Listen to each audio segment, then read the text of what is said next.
Hey everybody, it's your queer great auntie. This evening, I'd like to have a quick word about toilets in public spaces. So, I am a disabled person. I use a wheelchair when I am out and about and to a certain extent at home. I also would usually have a guide dog or assistance dog with me. Um, when I go out, I use a power chair, which is a bit bigger than a manual wheelchair, self-propelled wheelchair. Um, most so-called accessible toilets are really not big enough for me to use. So before I leave the house, I tend to be very conscious of where I know there are decent toilets available. And to some extent, that can predetermine where I can go, and it certainly lets me know how valued I am as a user of that space, and yeah, how I am perceived by the people who've designed that space. So, very often in the past, you wouldn't get any sanitary product machines. Um, Definitely no condom machines in an accessible stall. Um, a lot of the time, you wouldn't get a mirror, because why would you want to look at yourself? Um, a lot of these things have improved over time, but not everywhere by any means.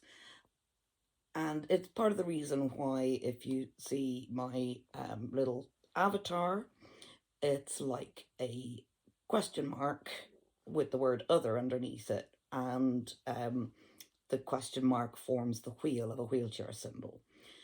This comes from work that I've done in the past with regard to how access to toilets in public spaces is a site both of exclusion and of solidarity.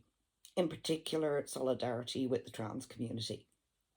Um, because so often, um, when you see toilet signage, there's like traditional man sign, traditional female sign, and then the wheelchair symbol, which is in some respects excluding us from gender spaces. Now, the reason that I'm thinking about this is because of all of the anti-trans legislations where people are being forced into using public toilet facilities that don't align with their own gender identity, um, particularly in the UK and across the US. Um, and I just wanted to say, as a disabled person who uses accessible toilets in public, I have no problem at all with any trans or non binary person using the accessible toilet stalls if that helps them to feel safe. Now, not every disabled person is going to agree with me. Um, some people see those as a space that is reserved for disabled people to use, and specifically people usually with physical or mobility disabilities. I see them as an accessible toilet space, which means it can be used by anyone, including disabled people. Now, sometimes you will actually come across a disabled toilet, which is when they have put in an accessible stall, but then filled it up with things like cleaning supplies. They have put a massive nappy bin in there, which blocks the space that's meant to be for wheelchair parking, etc.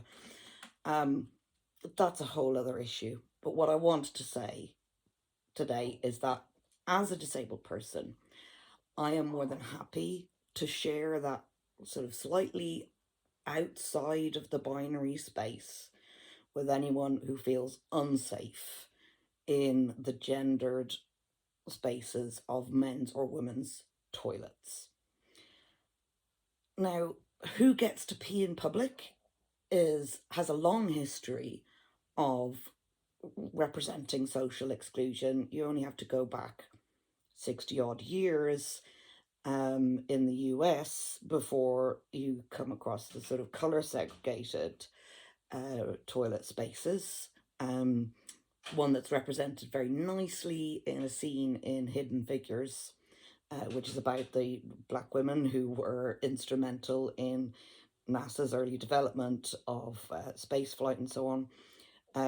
There's a scene where one of these women has to run right from one side of the campus to the other to access the black women's toilet, and then run back to her office within, a ridiculously short break time in the pissing rain.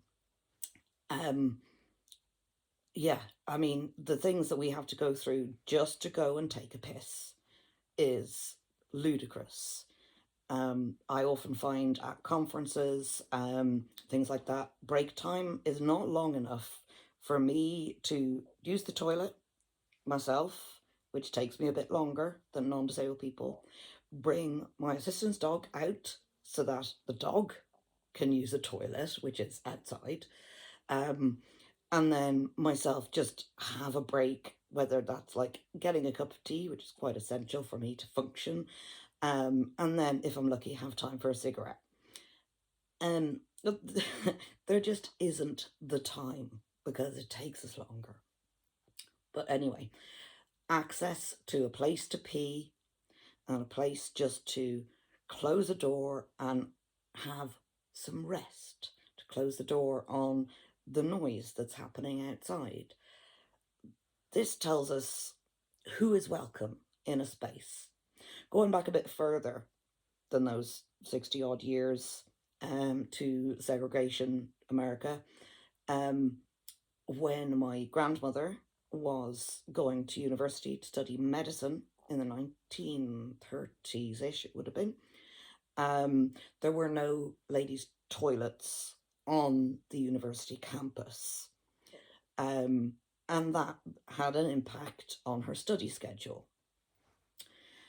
I've heard other sort of older women, a lot of whom are no longer with us now, also talking about sort of trying to access education when there was sex segregation.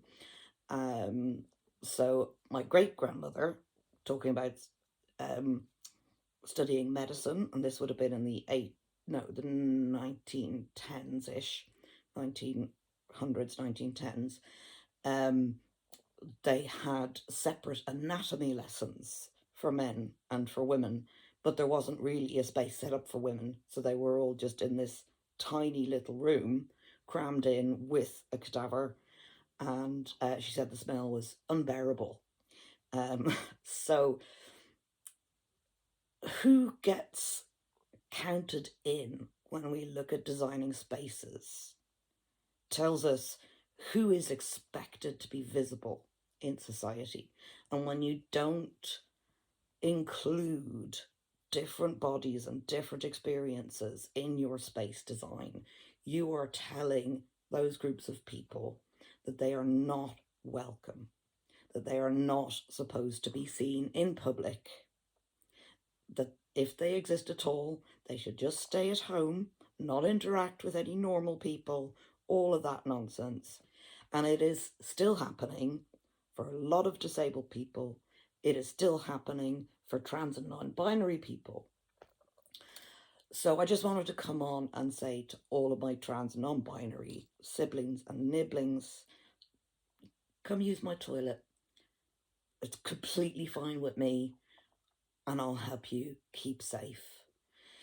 So with that in mind, I shall also shout out to a group, Heroes of the Day, who I don't know whether they're still in existence. They were about 20 years ago in the United States, a group called PISAR, People in Search of Safe and Accessible Restrooms.